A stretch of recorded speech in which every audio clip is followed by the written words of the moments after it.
Bonjour à tous, c'est Roland. Aujourd'hui nous sommes le 16 septembre et nous allons voir la paire NZD-USD que nous avions vue il y a quelques temps.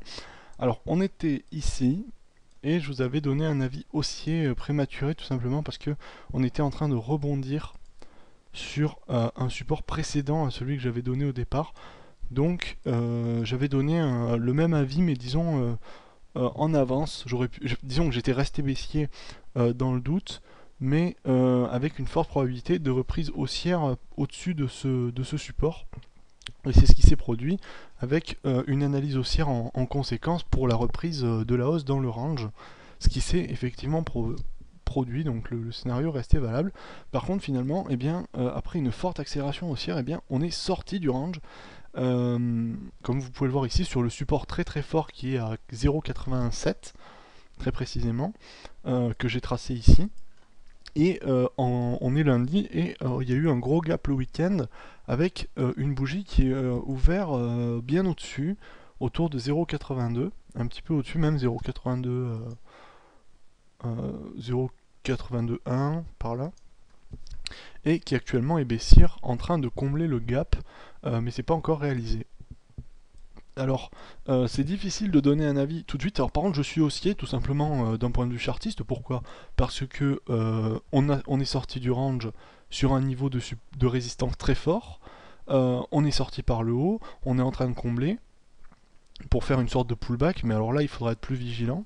Et c'est pour ça que je pense qu'il vaudra mieux présupposer une zone de résistance qui va se dessiner comme ceci, éviter les bêtises.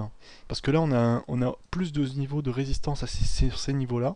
Vous voyez, ici, ici, ici et ici, que sur le niveau maximal qui est ici. Par contre, le niveau maximal est support d'autres niveaux précédents. Donc il a quand même un rôle très important à jouer, qui pour moi est vraiment le niveau de breakout. C'est ça qu'il faut passer pour donner un avis haussier. Et donc je donne un avis haussier sur le NZD-USD. Par contre, le pullback, il va peut-être aller un peu plus bas. Tout simplement parce que là, de toute manière, même si on descendait jusqu'au niveau de support, on aurait quand même une journée haussière. Donc, enfin une journée, une continuité haussière, disons, par rapport à la dernière clôture. Par contre, pas par rapport à la journée, bien entendu. Et donc, ça mettrait un petit peu en péril l'idée du pullback qui est de donner une correction. Donc, moi, je serais plutôt favorable à attendre un retour à 0,81 par là. Alors, peut-être que ça peut continuer à accélérer à la hausse. Et à ce moment-là, peut-être qu'il y a des opportunités à prendre. En tout cas, je reste haussier sur cette paire.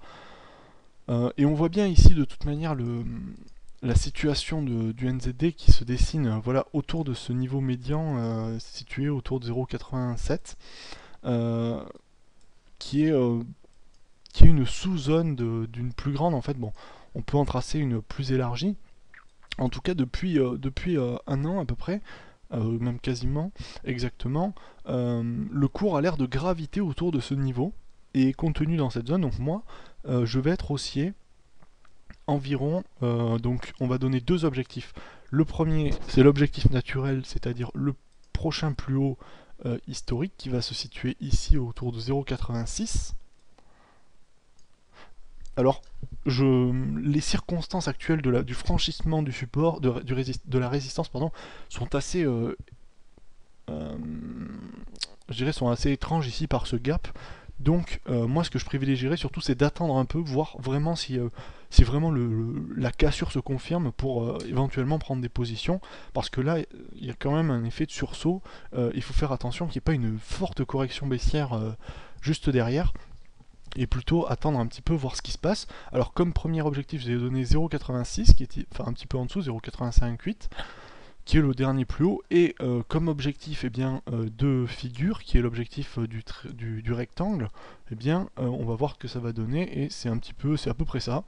C'est autour de 0,86, donc objectif qui est confirmé par la figure, donc figure que je rappelle ici, rectangle, donc canal horizontal, hein. Donc tout simplement on le transpose en sortie, hein, de toute manière comme ça, et on a les objectifs ce qui donne à peu près 0,86 en sortie. Tout dépend du niveau de résistance qu'on considère, ça peut être un petit peu moins, et donc nous amener plutôt à garder la prudence du 0,858 que nous évoquions dernièrement pour l'objectif de plus haut. Alors par contre, comme stop, bien plus difficile à donner. Pour moi, je pense qu'il faut trouver un support intéressant. Alors, le premier support c'est 0,81. Par contre, évidemment, moi je serais plutôt favorable à attendre qu'on revienne sur ce niveau-là pour prendre une position plutôt que la prendre maintenant. Pour être vraiment sûr qu'il y ait reprise haussière derrière, que le pullback se confirme et qu'on ait un retournement haussier juste derrière, pour avoir l'assurance. De toute manière, les objectifs sont hauts, donc il n'y a pas trop de risque à prendre à manger un peu le gâteau en laissant partir. Par contre, il y a du risque de volatilité, parce que là on voit qu'avec le gap de la semaine on pourrait se retrouver avec le même scénario inverse la semaine prochaine, et ça pourrait partir à toucher les stops très rapidement.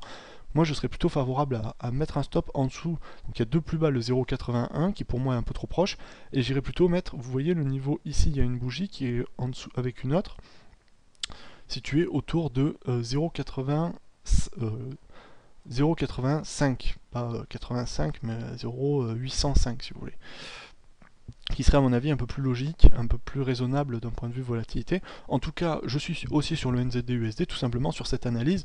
On peut voir de toute manière, on peut voir un rectangle, on peut voir un double bottom si on a envie.